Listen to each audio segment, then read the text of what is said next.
It has taken 1 billion years to create New Brunswick's landscape. Features so common to the people who live here have a complex geologic history. New Brunswick, on the east coast of Canada, is part of the maritime provinces that also includes Nova Scotia and Prince Edward Island. All three share a common story of exotic geologic terrains welded to the ancient core of North America. A terrane is a fragment of a continent broken off one piece of the Earth's crust and welded to the crust on another plate. Ganderia and Avalonia, terranes that originated in the southern hemisphere, were sliced off a continental mass near the South Pole and collided with ancient North America. That collision created volcanic island chains, the Appalachian Mountains, and large flat plains as the mountains were slowly eroded away. Visitors to southeast New Brunswick near Alma appreciate the beauty of the Caledonia Highlands.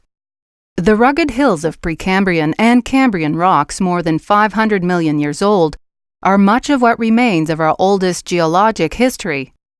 As Ganderia and Avalonia collided with North America, the ancient Iapetus Ocean collapsed in front of them, subducted back into the earth. Old volcanic island chains created during the process make up the Kingston Peninsula and are more than 400 million years old. Near communities like Florenceville, Edmundston, and Glenlivet, the layered sedimentary rocks so common on the highways were formed on the ancient ocean bottom. When Ganderia and Avalonia finally collided, the Iapetus Ocean was gone and a mountain chain formed along eastern North America.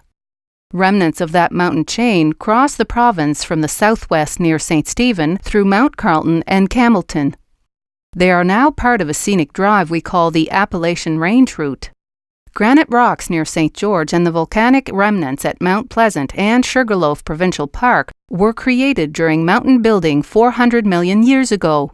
The collisions of continents created a supercontinent called Pangaea. New Brunswick was near the middle, located below the equator. Rocks that formed about 350 to 300 million years ago record our tropical coal age past. Fossils of giant lycopod trees, seed ferns, and horsetail plants called calamites are found in these rocks in places like Fredericton Junction and Clifton. The Sandstone Landscape of east-central New Brunswick forms a triangle from Fredericton and Minto in the west, southeast toward Sackville, and northeast to Miscou. Rocks on the coast near Grand Anse, Rishibucto, Hopewell, or Cape Enrage lie flat and relatively undisturbed on the older complex geology below. Rivers that slowly eroded the Appalachian Mountains formed these rocks.